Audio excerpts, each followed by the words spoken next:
Good morning to all student. Last video में अपन ने देखा theory of the consumer behaviour का पार्ट फर्स्ट।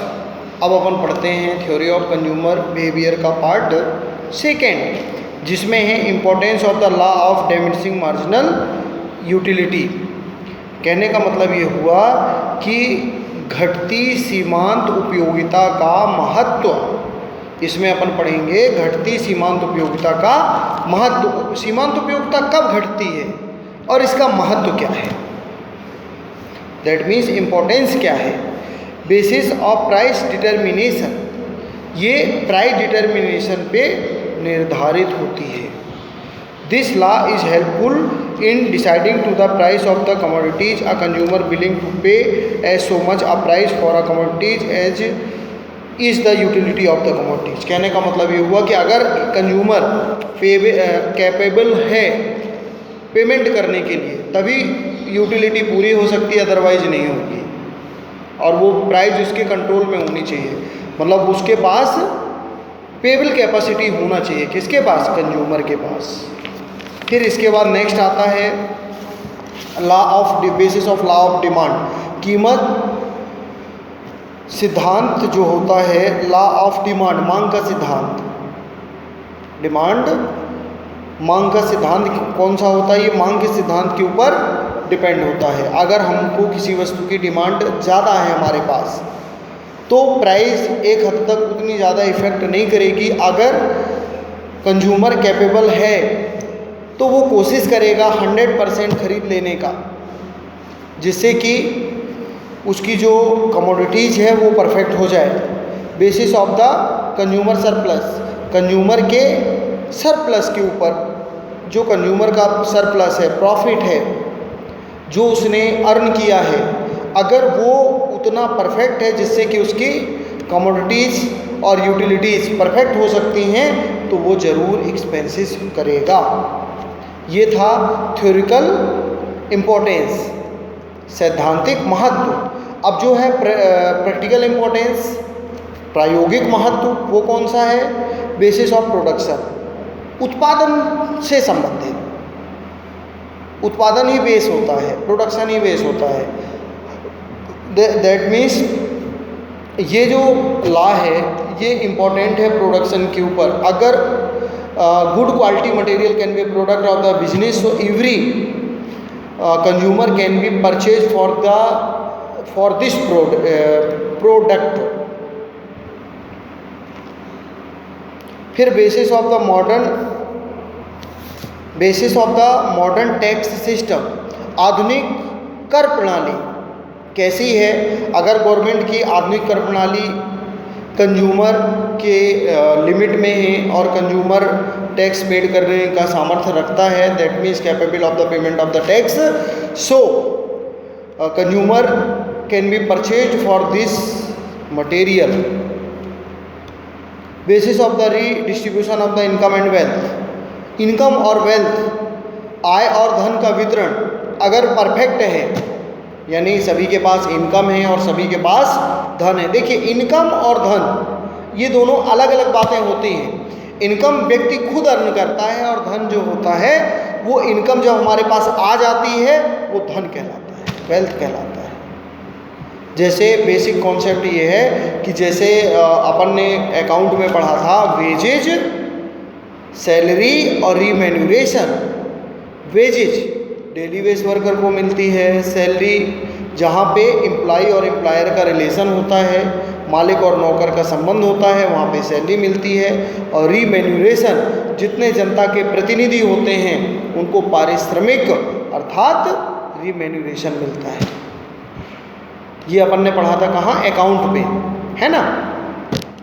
और इसके बाद फिर आता है give difference between exchange related price and utility related price. कहने का मतलब ये हुआ कि अगर देखिए प्राइस और यूटिलिटी रिलेटेड प्राइस, हमारी जो मांग है वो कितनी प्राइस में पूरी होगी और एक्चुअल में उस प्रोडक्ट की प्राइस कितनी है, दोनों। कहने का मतलब ये हुआ जैसे मेरे को एक बुक खरीदनी है, बेसिक कॉन्सेप्ट, उस बुक की कीमत 600 रुपया है और मैं केवल 500 ही लिया हूँ, तो कैसे पूरी होगी?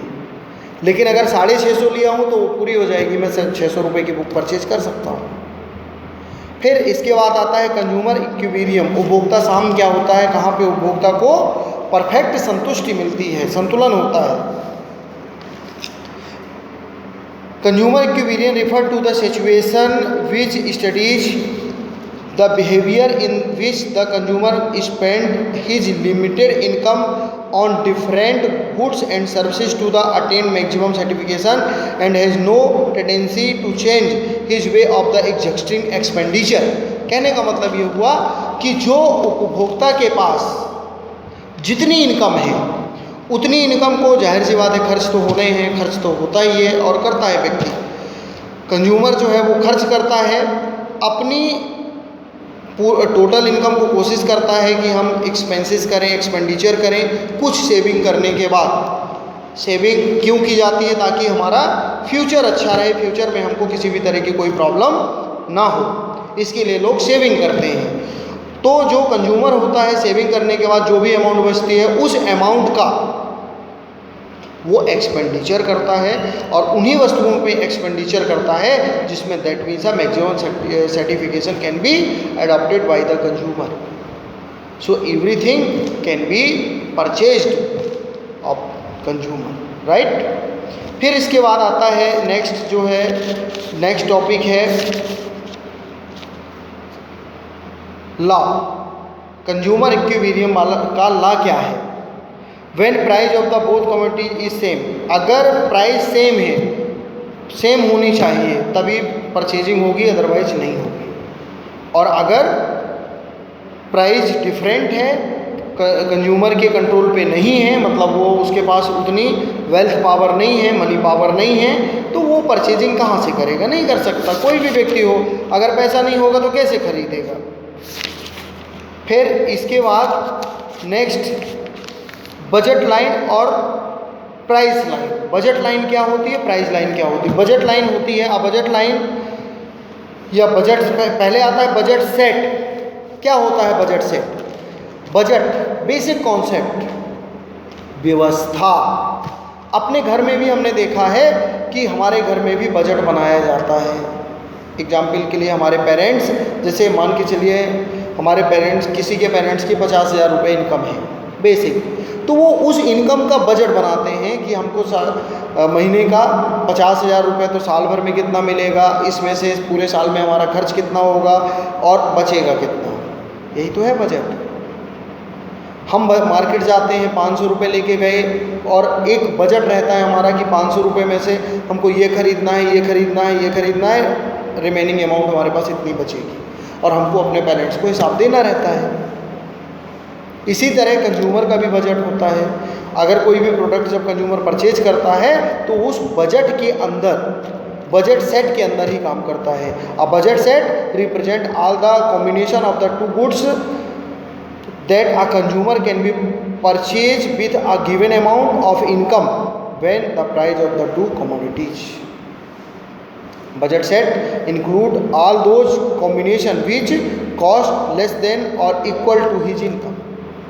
या तो कीमत कम हो या उसके इनकम के बराबर हो, तब कंज्यूमर किसी भी प्रोडक्ट को परचेज करता है, अदरवाइज नहीं कर सकता। फिर इसके बाद आता है बजट लाइन। तो budget line a graphical representation of the budget set. Budget line जो है वो बजट सेट का एक ग्राफिकल रिप्रेजेंटेशन होता है, रिप्रेजेंट कर सकते हैं हम। फीचर क्या होते हैं बजट लाइन के। तो budget line is a straight line assuming that total income is spend, जहाँ पर टोटल इनकम खर्च हो जाती है। फिर इसके बाद नेक्स्ट टॉपिक आता है, नेक्स्ट टॉपिक अब कंज्यूमर बिहेवियर में नहीं है और इसी के साथ ही कंज्यूमर बिहेवियर चैप्टर कंप्लीट हो गया।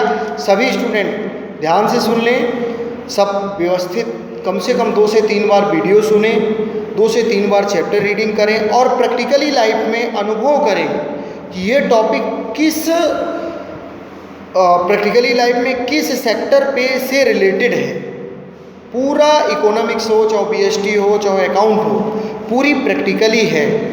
यदि हम उसको प्रैक्टिकली रूप में समझ लें तो 100% समझ में आएगा। कम से कम 3 बार चैप्टर रीडिंग करें, 2 से 3 बार वीडियो देखें, ऑटोमेटिकली समझ में आएगा। और अगर किसी को प्रॉब्लम होती है तो वो ज़रूर बताए कि हमको प्रॉब्लम है। घर में लेस देन कम से कम 6 घंटे पढ़ाई करना चाहिए, बहुत प्रेशराइज हो के नहीं, जब तक मन लगे। मेरे कहने का मतलब ये है कि हमारा मन लगे, हमारा टारगेट होना चाहिए कि less than 6 hours we can study in home, 2 hours in morning, 2 hours in afternoon, 2 hours से एट नाइट, राइट। तो मैं आशा करता हूँ कि सभी स्टूडेंट अच्छे से स्टडी करेंगे, कॉपी बना लेंगे। जो स्कूल वाले स्टूडेंट हैं मेरे, वो सभी स्टूडेंट व्यवस्थित कॉपी बना लेंगे सारे सब्जेक्टों की। मैं कंटिन्यू बीएसटी इकोनॉमिक्स और अकाउंट तीनों के इमेजेस और तीनों के वीडियो बना बना के भेजता हूँ।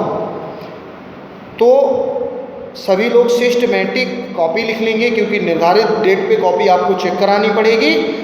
तो इसलिए सभी स्टूडेंट कायदे से डे बाई डे काम करते चलें और लर्न करते चलें, पूछा भी जाएगा आपसे।